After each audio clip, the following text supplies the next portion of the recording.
I'm tired of some flat earthers asking good questions and beating me to it. So today I'm going to ask the question before they do. I'm going to answer it. But before that, I'm going to touch on an issue that I did debunk before, not completely, but today is a good chance to re-debunk it again completely. But first, let's see this video from Ron Hagberg about the length or the period of the full moon and how long does it last. Moon phases represent the names given to the point or around Earth, blah blah blah. Each phase lasts only for an instant as the moon constantly moves. Okay, remember that. Only an instant as the moon constantly moves. Now, the day of the eclipse, full moon 100%. See how long it takes to change. Let's scroll the bar. 8 hours, 8.5 hours. Okay, this only happens during an eclipse. This does not make sense on your heliocentric model. I challenge any glober to pick any lunar eclipse and do the same thing. So the first thing we start with is his statement where he got from the site Sciencing, and he got also a citation from NASA. But anyway, I have some conservations about what that statement mean that the moon, the full moon, is only an instant. If you look at this image here, if you are that close to the moon, right here, the angular size of the moon is 90 degrees. So this is 90 also here, and this is 90, and so of course this will be equal to this, that is 90.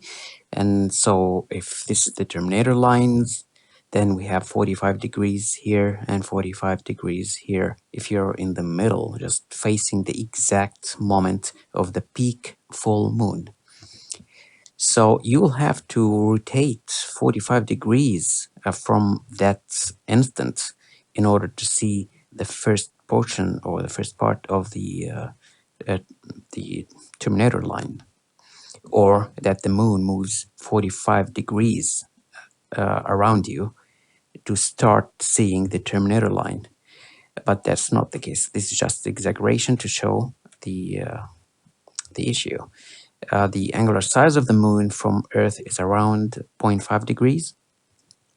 So you'll have quarter of a degree to the terminator line here and quarter here.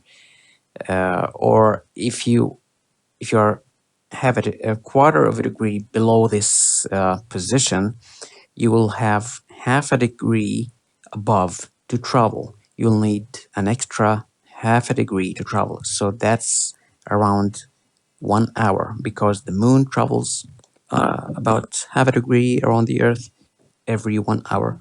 But that also depends on orbital mechanics. If it's in perigee, that will be a little bit less than half an hour, than an hour. And if it's an apogee, at its furthest and slowest point, it's going to be maybe around 0.4 degrees per hour. But I'm not sure about that. But I know it slows down and speeds up. So that just wanted to say that we have at least 1 hour witnessing 100% illumination of the moon. The second thing is I explained something that I call the deviation angle. This is the Earth, the moon, and the sun. This angle, the more it increases from the perfect alignment, the less we see of the full moon. And I made some diagram in a previous video explaining it completely, how to calculate how much do you see of the full moon. So let's go to that spreadsheet.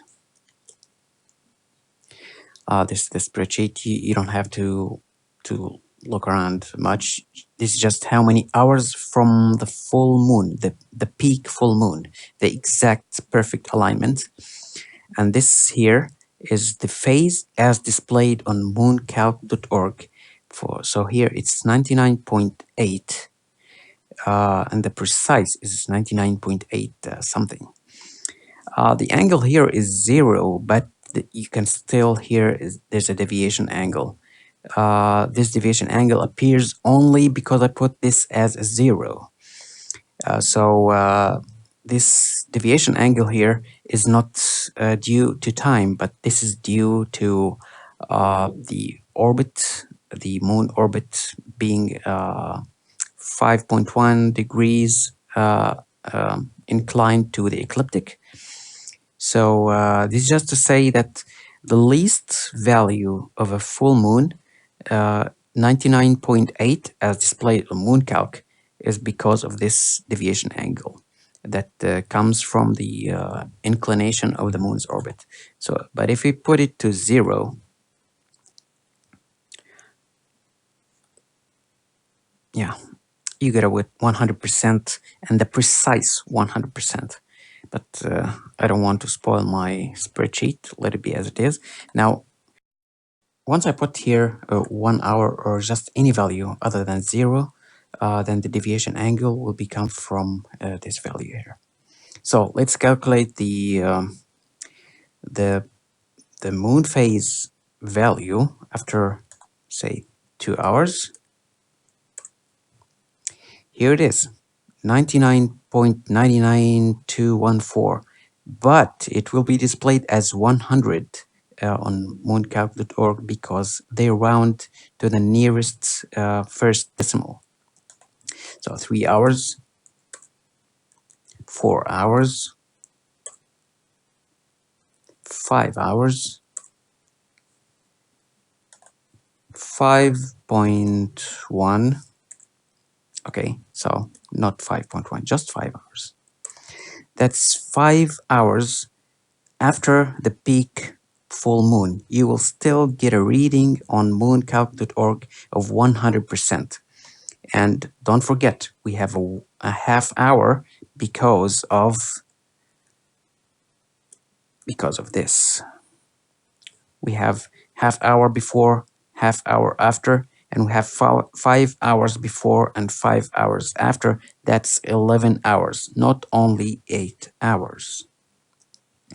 So on mooncalc.org, you can see it, yes, you can see up to 11 hours, and even worse or more if the moon is at apogee. The reason that the moon took only 8 hours instead of 11 hours in RON observation is that it was close to the Earth. It was, I think, 360,000 kilometers, and the moon was considered relatively faster than the average number that I'm using.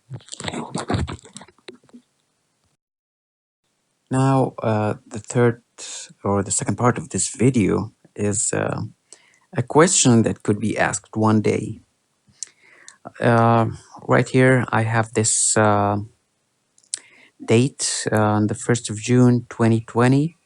I use this date just to have the moon inclination or declination to the Earth 0. Basically, the moon is above the equator. That's what I wanted, because I'll choose 2 observers, both of them on the equator at 0 latitude, but on opposite longitude. And that means there's a distance of like, what, 13,000 kilometers between them, or a little bit more. And that should change the deviation angle. So this is the first observer here, and he has the moon value, phase value of 774.5. Now the next guy, now you see he's in the opposite side of the Earth, and still the same value. Okay, this is the time here, just for reference, you can check. And this guy is, he doesn't see the moon at this moment, but if he sees the moon, it should be, according to mooncalc.org, 74.5. The other guy seeing the moon not seeing the moon also, but the moon is due east. And if he sees the moon at this moment, it would be 74.5. So how can this be when there's 13,000 kilometers between them? So I went to Stellarium, and this here the observation for the guy that sees the moon towards the east. So he sees the moon east, and the moon is just below the horizon. He doesn't see it, I'm sorry. Now, there's something called here the phase angle, the orientation of the terminator line of the moon relative to the Earth. And here's the illumination is 75.2. Remember, it was 74.5. So this is more than 74. Now, look at the other guy now. 73.9, that is less. And if you notice the phase angle, 61 and a half, the other guy was less by 1/3 of a degree. So that's almost like close to 2 degrees difference in the phase angle. That's because the angular size of the Earth from the moon is around 1.9 degrees. That's in average. I don't have to calculate the apogee and perigee. I'm just taking the average. I don't want to spend 2 hours making videos and 3 hours digging for stuff. But I'm just using the averages, and it explains everything almost perfectly. So that's all what I want to say. The moon phase on mooncalc.org can stay 100% for over 11 hours. That doesn't hurt the globe model. And on mooncalc also, you can see the moon phase is exactly the same from different location on Earth on the same time. But this is not reality. The reality is what I showed you here in Stellarium. Thank you for watching. Is there no one else?